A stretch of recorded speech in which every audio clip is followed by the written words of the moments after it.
Granddad Business with Aaron Caliber. That's my dad. Hello! Underpants? That is hilarious. You should mouth to rate and review this podcast or my daddy will go into a deep depression.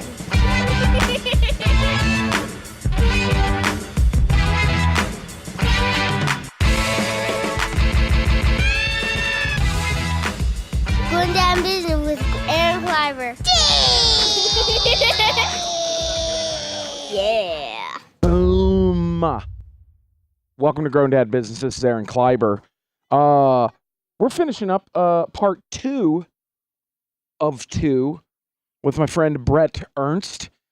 Ernst sounds very German, even though he's super Italian. If you've never seen BRET ERNST live, you have to see him live.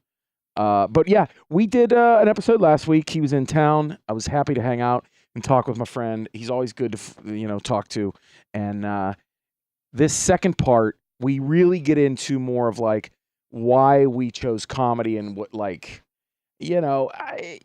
never really want to get into all the why did you do comedy kind of stuff. And but really we talk a lot about how it affects us as people and kind of what it does for us and for other people. It's very interesting. And BRET talks about, possibly slowing down a little bit, maybe moving out of Los Angeles, starting a family.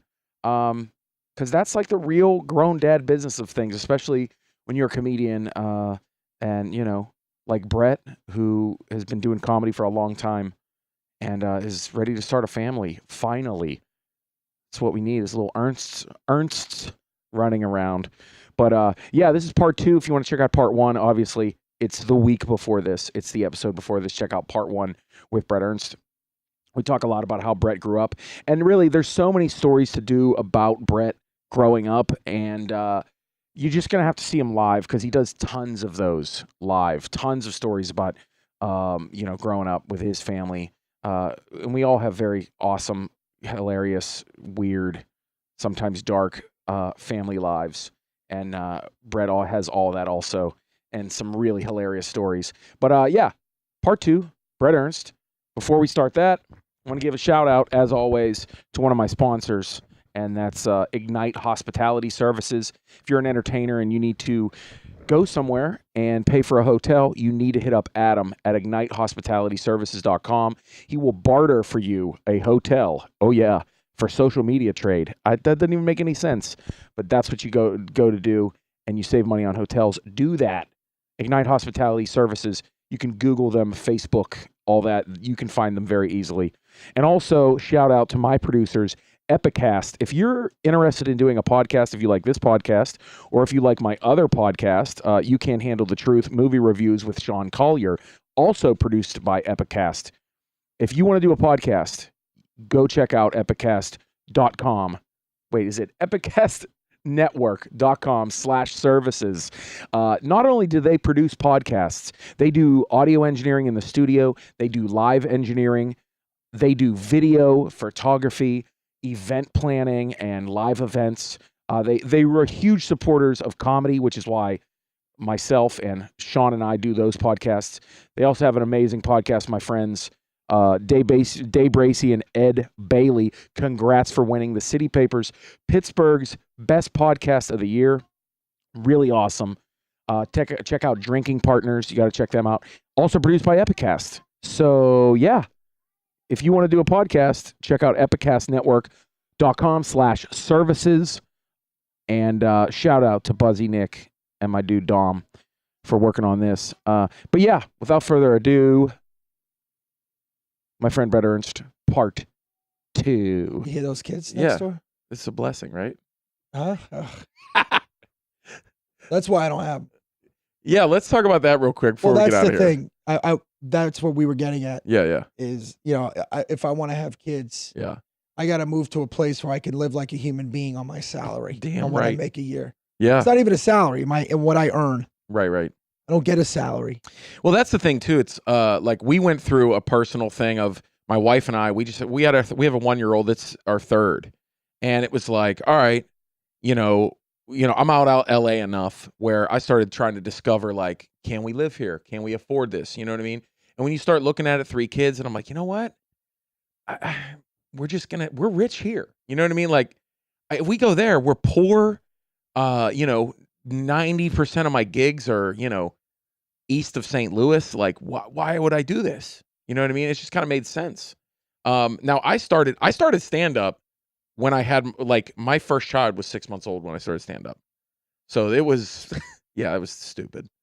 But see, you're also limited too. Like you couldn't leave. Absolutely. Yeah, that happened. Yeah.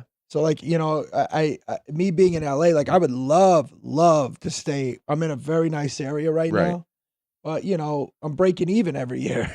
Right. And it's hard to, to be. That's why we didn't move. That's what I'm saying. Wouldn't you move a little bit outside of the city or something? Move a little. Well, no, you missed one. I live outside. I live in in Ventura County, right? Agora Hills area, and but I'm like I said, I'm breaking even every year. Right. I can't stay. I would love to stay there. Right. If think about maybe. So do you think about starting a family soon? Right. Like that's 2 years. I think maybe raise them in like what, Florida, Jersey. Well, my wife's still in her 20s. No, I would probably raise them in Ohio. Oh yeah. Okay. Where she's from. Yeah. That's how impressed I was with their upbringing. Yeah. Right. Yeah. No, it is. It's the Midwest is I think it's a very nice place to raise a family. Sure. Look, man, if I have to tap out, I have to tap out. But I think there's more important things in life. I don't want to, but Yeah. See, to me, I've been doing stand up 7 years, and to hear that, I'm just like, what? Why? What? Why would you? But I kind of get it. Hey, what are you gonna do? I mean, look, I love doing stuff. I'm never gonna stop. Right. But it's hard to fucking be a dad 35 weeks a year on the road. Right. Where if you live somewhere, well, I experienced that too, where, you could live somewhere that's, 70% less of the cost of living. Buddy. You could work 20 weeks a year, buddy, and be fine in Ohio. For what? I live in a 2-bedroom condo. Yeah. For what that condo's worth, I could live in a fucking 7-bedroom house in Ohio. Yes. You know what I mean? No, I know what you're talking about because I know what my house is. And still have $400,000 left over. Yes. Dude, we were just in the process of maybe building a house, so we're still looking. And dude, like my house, some of my friends, I have 3 bedrooms, 2 baths, 2,000 square feet, and people are like, "Oh, that house is 1.2 million." Insane. Like, and I'm like, "See, I'm fine." Like I can't take that and take my family but I'm saying I don't even own it. Like yeah, right. I'm still renting because you got to get on that equity.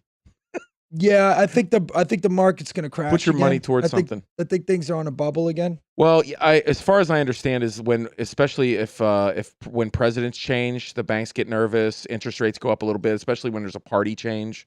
See, I've been doing all this housing research stuff. The banks get scared, so interest rates will jump up, stuff like that. This is real grown man talk right here. Yeah, this shit is. It's fucking adult shit. Well, I mean, if I find something like, I want to put 20% down so I don't have to do an 80, 20, 20 and just have one mortgage, And I'm sure this is interesting talk. It's funny is people have responded they like some of this real talk sometimes. They were like, I like when you guys were talking about getting your roof done. Oh, really? I'm not kidding. Like, so you've only been doing this 7 years, man. You haven't really you'll turn your next corner at 11. Yeah, I hear that. I mean, I always try to gauge too that like I did, I've been an actor and have done sketch and improv for 12 years, even before I did stand up. So when people are like, "Oh, how have you done what you did?" and I'm like, "Well, I kind of had a head start, just in a way where I wasn't nervous on stage. I knew how to write comedy." Well, that's part of it is the comfortability. Yeah. I mean, but if you're very comfortable, then it's easier to do. It takes a while to learn the business. You really, you got to. See, that's an interesting point that that a lot of comics don't think about is learning the business. Oh yeah, you got. I know we were talking about the art before, but learning the business, like a buddy of mine had these. I've been, sometimes people ask you to speak to their comedy classes. Sure. And the first thing I tell them is, I can't tell you how to do stand up. Right. It's like telling somebody how to fuck. Just like, look, you just put that in there. Reps. And then you figure it out. You got to figure out your own thing after that. Put the microphone in your hand, put it to your mouth. And that's it. And get reps in. Yeah, just keep doing it. And eventually you're going to figure out what's best for you. People have gotten mad at me because they're like, hey, you have any advice? And I'm like, just get up. That's it. You just get up, get reps in. And they're like, the advice you could give them is like, on the business aspect. Yeah. Like, I don't think, now is even more than when I started, but there's so many people that are 3-4 year comics that, because the internet, they're putting their stuff out there. I met a guy that's been doing stand-up 2 years and put his album out. And I'm like, what the fuck are you doing? Yeah. This is, first of all, I'm obviously I'm not using names. Right. I'm like, your material's it's average at best. Freshman material. And on top of that, you're not going to be doing this same stuff in 4 years. Yeah. So you're literally doing, freshman freshman material. Yep. And you want to put it on an album. Yeah. And get it out to the public. Yeah. You know what I mean? Yeah. When even 2 or 3 of those premises that are original aren't fully worked out. And if you really nurture that premise in another 2-3 years, it'll be a great bit, but it ain't even a bit now. Oh yeah. And I've seen that over and over again. Oh yeah. I have a box of I did my first album, I think 4 years after I started. And that album now, I've been selling it for 2 years. I can't even, I like throw up a little bit handing it to someone. Like I hate everything on it. You know what I mean? And I want to do a new one so bad, but I know how long things take to cook. You know what I mean? So I just keep waiting and waiting. The other thing is, you're going to miss opportunities. You put that shit out there early. Sure. Absolutely. Because you're going to, nobody wants to see it again. Yeah. That's the thing with stand-up. It's not like music. Like, certain people, there's certain bits, but if somebody sees you 2-3 times in a row, you're still doing the same material. Sure. People are like, ugh. Yeah. But, whenever you see a band you like, you hate when they're like, this is off our new album. They're like, fuck. Yeah. I don't want to hear this shit. Yeah. Give me the old stuff. Yeah. That's where musicians got it easy. Yeah, and some people they want to hear your old songs. Yeah, and that happens. That happens to you. You got those jokes where people start yelling them out to you. What is it, Delante, right? And the roller skating one is the one that people always ask me to do. But it's like, I've been doing that joke 19 years. Right, yeah. But I retired. And I don't retire them, but I've already, I got to work on the new hour. I just shot this last hour. Right. And, you want to get the new hour going. When's that coming out? We don't know yet. Oh, yeah? Yeah, we're still... Did you do it independently? Is it coming out? What's it coming out on? We don't know that yet either. Oh, yeah. Business. We got the negotiations. You hear that? Going. Business people. It's all business. Yeah. Well, now there's that's the other beautiful thing. I think this is the best time to be an artist. Yeah. You do in the politically correct environment today is a lot like the religious extremist environment that like Lenny Bruce went through. That is a really interesting way to put it. It is. It's the pendulum. It's the same shit. It's people telling you what not to say because it offends them. That's all it is. It doesn't matter what the words are. Right. Or what the context is. Who it is. Yeah. It doesn't matter any of that. Yeah. It's the idea that people don't want you to say things because it offends them. Right. That's all it is. Yes. And it's usually a person that's not in the group that is telling you what you should be sensitive about. That's true. Okay. So this is nothing new to comedians. The politically correct environment is the same thing as the right-wing bullshit. It's all the same thing. Right. In that sense, yes, it does suck. And like the comedian, there's those 2 comics in Canada, the more recent one that had to go in front of a human rights tribunal for a fucking joke about a handicapped person that's a celebrity. Yeah. And the Human Rights Tribunal was going to decide, 1, if they're going to allow this person to perform comedy, and 2, if he's going to pay, end up paying a fine. Yeah. For that's fascism. That's fucking progressive fascism. Yeah, that's crazy. I'm a real liberal. Yeah. Okay. I'm a real liberal. And on the flip side of that, in the 50s, Lenny Bruce went to jail for using curse words. I know. Okay? Yeah. Think about that. There's no difference between the two. Yeah. But as a real liberal, I'm all for I don't like echo chambers. I don't Anyways, I'm getting off thing. That's fine. Here's what makes it the best time to be a comedian. Yeah. is one, obviously the internet's your best friend. Oh, it's amazing. You know, there's about 5 or 6 platforms that will pay you good money for your stand-up. Yeah. Well, yeah, you think about like back outside in the day, of network television. If you know anything about record labels or like if you see like that show like Vinyl or things like that, you see that there is like a few people that held the keys to the kingdom. Yeah, absolutely. It's there's like no more gatekeepers. 5 record labels, and that's it. See, look, there's a history of this in America. People are pigs.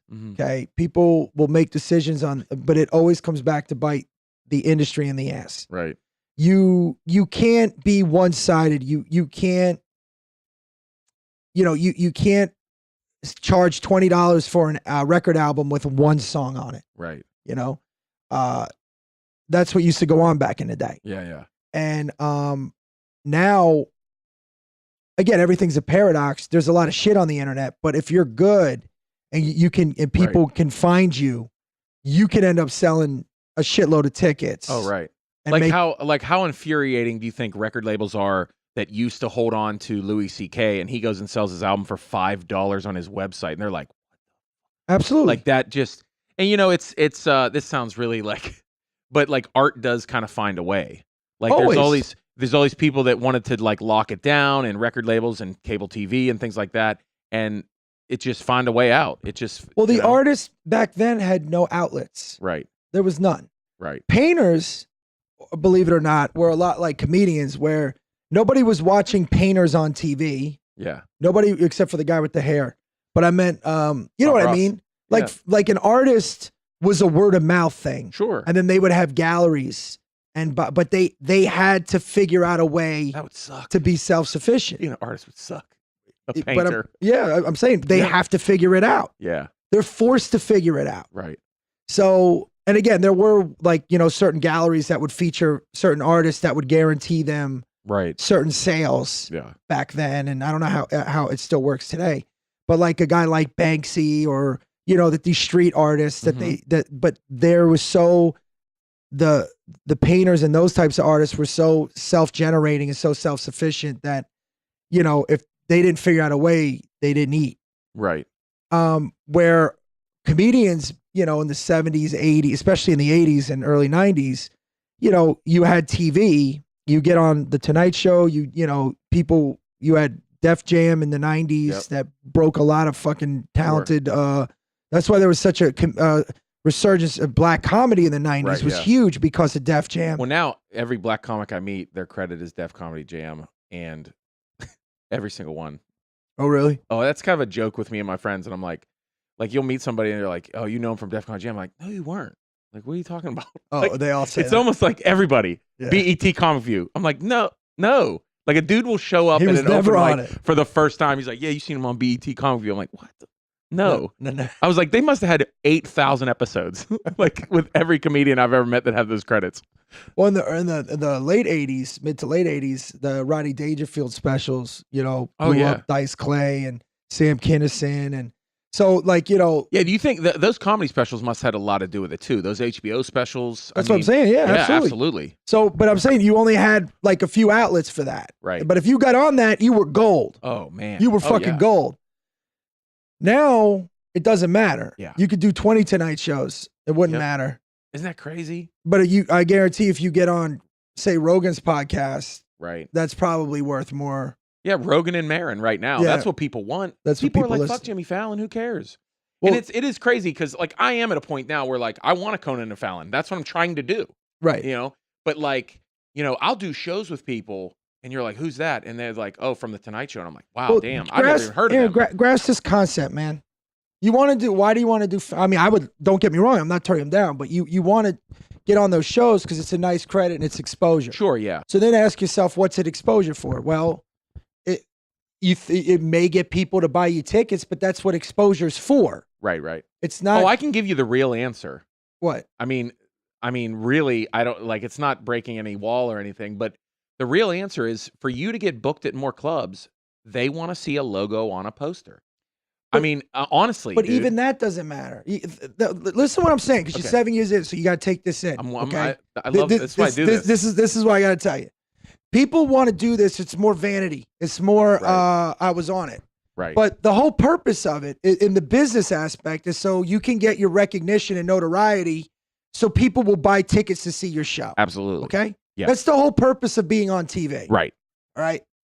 The more you're on TV, you're hoping it would equate to the more, but it doesn't work that way anymore. No. Okay? You're getting people on Vine right that are selling out shows. At noon. Right. On a Sunday. And fucking, it's insane. Yeah. 13 and up. And have no, don't do anything. No. Come out in an outfit, dance and sing on stage and run off in like 15 minutes and that's Wait, it. no, I've seen that one. That's a real thing. Are you making that up or are you talking about someone? I'm saying it's oh, no, there's somebody that does that. That's what like a lot of YouTube and Vine people do. They put on a costume, they're out there for 20 minutes. And then they leave. They and walk away with 20 out. grand. Yeah. Easy. It's insane. Easy. But now you got to say, how long will that last? But that's not the point. The point is you got to embrace what the way things are now. Right, right. And the way things are now, I mean, again, it's an honor to do Fallon. It would be an honor to be on Conan. It's great. It would love to do it. Yeah, yeah. Getting on there repeatedly will up your ticket sales. Absolutely. But that's the whole purpose of getting on. Right. It's just to sell tickets. Yeah, right. Oh, absolutely. And back in the day, it used to be somebody might see you and go, I'm going to make you a star. Right. It doesn't work that way anymore like that either. Right, right. You know what I mean? Oh, no, it doesn't. This is why it's the best time to be a comedian. Sure. Is because you can self-generate. You can produce your own specials. And even if nobody buys it, you can put it online for free. Yeah, yeah. And take the loss, but then eventually it'll go viral. Yeah. Or, you can get people to watch it and people will buy you tickets. Right, right. That's the beautiful thing about being a live performer. Right, right. Absolutely. And that's why it's the best time to be a comic, man. I mean, I really do believe that. Do you think it's oversaturated though? Do you think like everybody? Yes, but I still think that. Are we in the heavy Tiger beat of music right now with the Vine and Stars and? Yes and no. I think it's saturated, but here's why we're not. The mouthpieces of our industry, of our business, where people find out about comedians are usually on podcasts. Yeah, yeah. So, there's nobody's reading a stand-up comedy trade. Right, That's why the Comedy Store is sold out every night now. Yeah, yeah. Because you'll hear Rogan talk about it, Yep. Bill Burr talk about it, and people hear it so much on podcasts, and then Gerard shot a special there, Louis shot a special there, Ari shot a special there. So it's the word of mouth in our community. That's why I don't think it's that oversaturated, because our gatekeepers are literally the people that are performing. Sure. Like Rogan. If you're listening to Rogan, Rogan's going to say, oh, fucking Sam Tripoli's a brilliant comedian. Yep. He'll talk about, and then you'll hear Tripoli being brought up right now or on somebody else's podcast, or you follow me? Yep. And the comics are, the inmates really do control the asylum. Sure. Yeah. And so, there's so many outlets, but people that listen to comedy podcasts, they always end up hearing the same names. And, that's a good thing. Yeah. Yeah. So, the one thing that is good about our really business, great point. It's a meritocracy too. Yeah. I mean, the industry doesn't recognize it. Yeah. The industry is trying to push a type or, Oh, yeah. Oh, yeah. Or, hey, I'm a 35-year-old white dad sitting over here. I get it. Yeah. I'm saying, but if it was based on how funny people were, there'd be some people that are on top that would be gone. Yeah, right. And then there's some people on the bottom that would be on top. Right. I think everything comes out in the wash eventually. Yeah, everything sifts through. You got to ask yourself as an artist, what do you want to be? Do you want to be Zeppelin or do you want to be Backstreet Boys? Yeah, right. Backstreet Boys made a lot of money in a short period of time. Yeah. But now doesn't have a body of work other than a Remember This song. Yeah, and now half of them are on Celebrity Apprentice. I get it. But I'm saying like their catalog of music. Sure, yeah. It's more of a, remember this song. It's not like, you're going to put Cashmere on at any age and be like, wow, it's a good song. So, that's what you got to ask yourself. You want to have a body of work.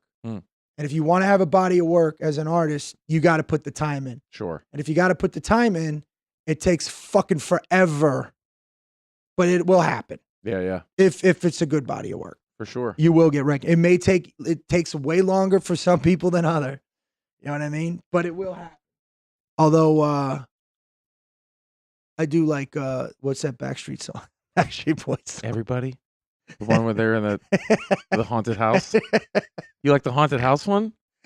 That's your favorite? No, what's the ones in the or the spacesuits? No, the ones that they're like the marionettes. Puppets. Yeah, what was that puppets. one? That's There's a New Kids on the Block song I like. Please Don't Go Girl, I used to like. Oh, Please Don't Go Girl. Yeah, that's good. Joey McIntyre. Oh, yeah, it's good. He was killing it. Oh, my wife right now is listening to the podcast. She's like, the marionette song. She's screaming the name of it. I don't remember it. No Strings Attached. That was their album. That was the album. Well, was that Backstreet Boys or NSYNC? That was NSYNC. Was that who did the marionettes? That was NSYNC. Well, we gotta look that up. Oh my God! But again, that's what I mean. You know, you got to ask yourself what as an artist, what you want. I mean, and then you want to make money. Yeah, dude, this business. I was telling my father-in-law last night. He's just shaking his head. He's like, I don't know how the fuck you guys do it. You're absolutely right. You got to be insane, man. People that are in successful business, like a normal business, they're like, how do you do this? It's insane. I mean, how do you? There's no business model. Like, what is you doing? Yeah. Yeah. It's like creating something out of nothing and then trying to figure out a way to get paid for it. Yeah. And then, and I took a risk, man. I took a risk. I took all the money I have and I put it in my own special. I told my wife and 6-month-old baby, I was like, I'm going to do stand-up I'm going to do entertainment for a living. And I'm making a living. Yeah, it's crazy. They always say, like, for the entrepreneurs, it's like jumping off a cliff and then trying to build a plane on the way down. Hell yeah. So you can fly, save yourself. I wouldn't have it any other way. Yeah. I wouldn't change a single moment. It is wacky, man. Like, if you ask me, before I got into comedy, first of all, if you ask me would I do it all over again, no. I'm like, I would, but I wouldn't want to have to go through all that shit again. I think I'd do a couple things a little bit different. I look back on it fondly. Yeah, sure. But it's exhausting to think of everything I've done in almost 20 years. Right. Like all the shit gigs, all the fucking starving, all the worrying. Yeah. And I'm still there. I'm still worrying. But like we have friends that kind of give us hope that like you keep hustling, it'll happen. Like you mentioned Sebastian. I'll leave us with this. Like, dude, Sebastian was my first feature weekend ever. And I remember it was 6-7 years ago. And like 6-7 years ago, he had 10 people on a Thursday night. You know what I mean? And now he's like selling out theaters in People magazine. Yeah. It's crazy. Like 6-7 years later. I remember Chelsea Handler. She used to always come to the store. And we were in La Jolla one time getting like not even 50 people. And she was selling her book after the show.